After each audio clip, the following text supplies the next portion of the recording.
Why is education in regenerative and organic agriculture so important to you personally? A few reasons pop to mind. I guess I can trace some of it to my roots.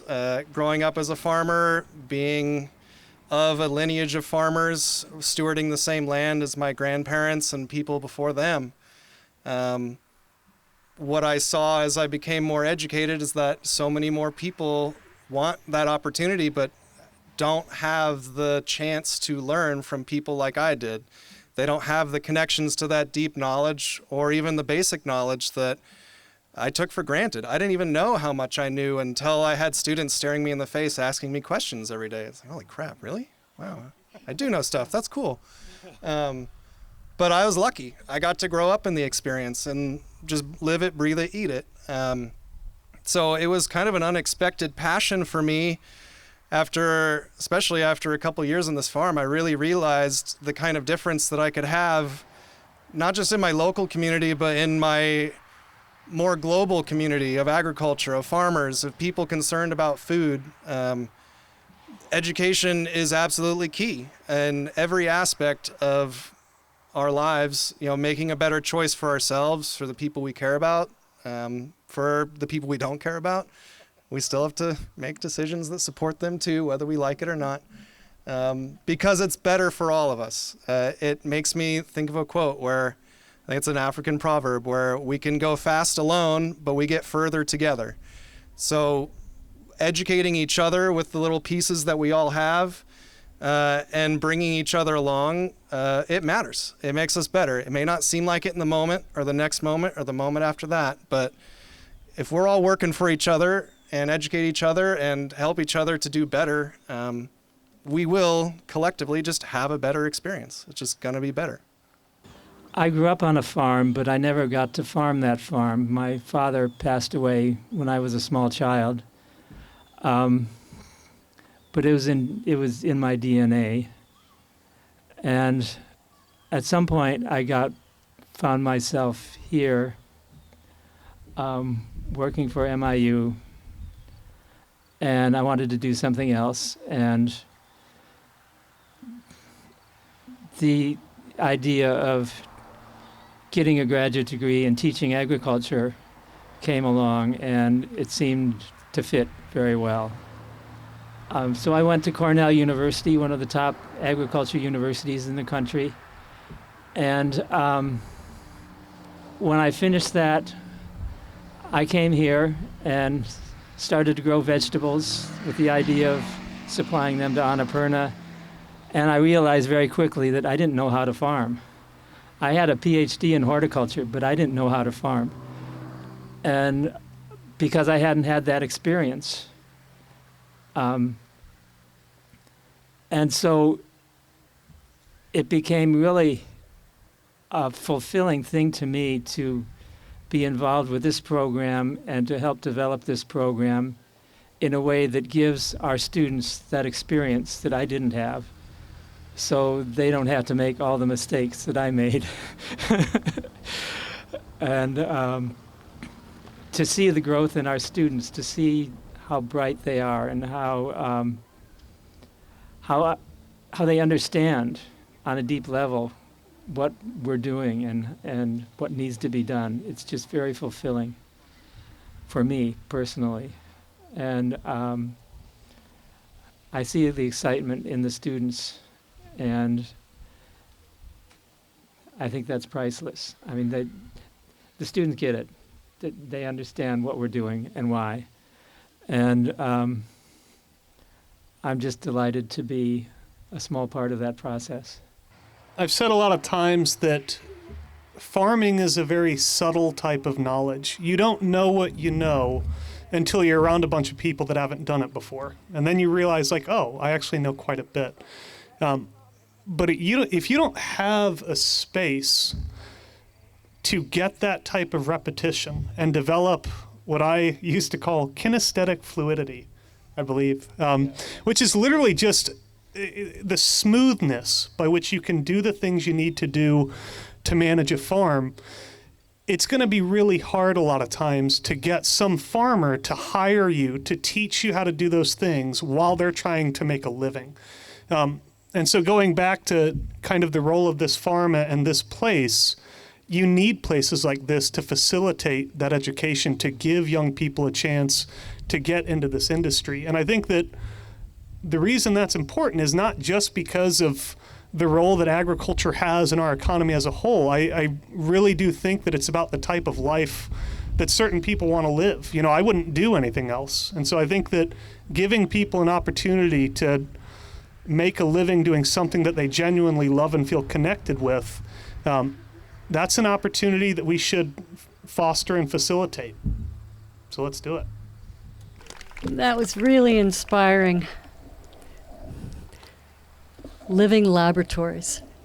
How many things have we pioneered here in this small town of Fairfield, Iowa? 30 years ago, we had no recycling.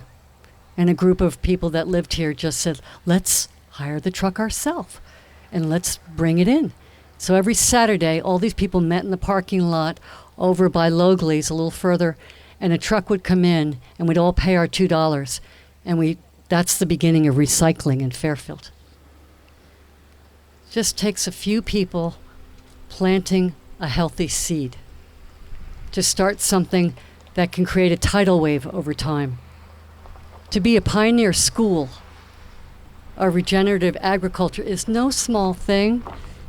We know how to do pioneering, and this is a perfect example of it, and the perfect reason why we should continue this, to be a showcase for the United States, to be a showcase for the world. Here's a school, do it in your town. We started simply. We had a building, we got a piece of land, we put some healthy seeds in the ground, and that's how we started. We didn't necessarily know what we were doing, but we learned.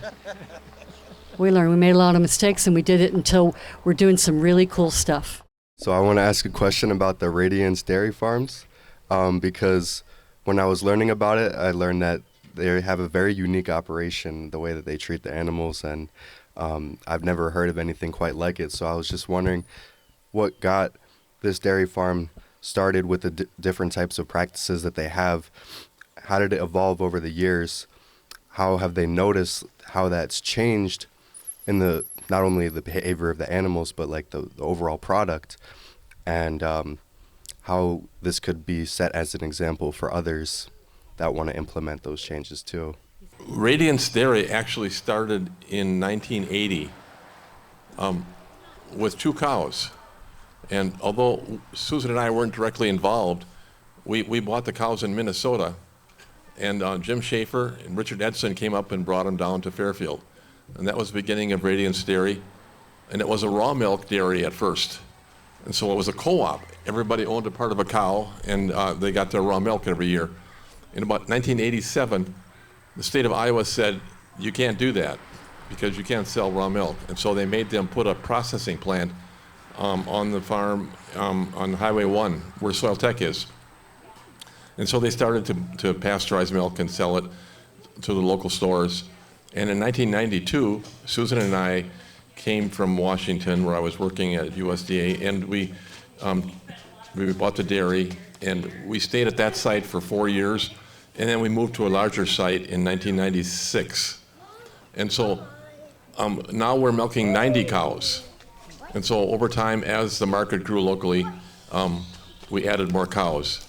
And people are always astounded. I speak at a lot of conferences. They're astounded that we can sell the milk in a little community of Fairfield, 10,000 from all those cows. And it's because of all of you, actually. And so we appreciate the fact that you're all here supporting us. And we often hear people say, you know, I live in Fairfield because of the milk, but you know, we take that with a grain of salt.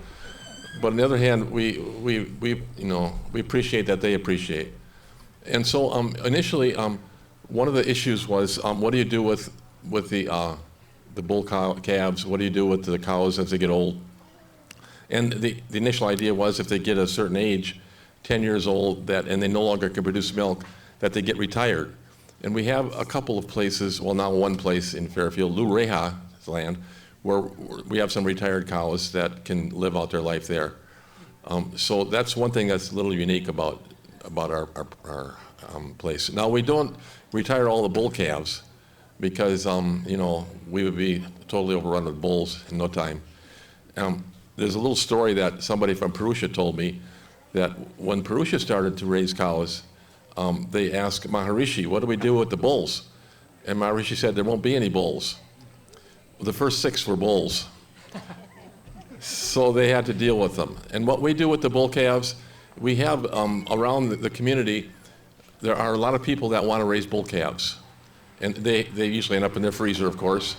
But some of them, kids raise them for a 4-H project, and usually they go to families. And so they get a little different. We don't send them to veal, mills.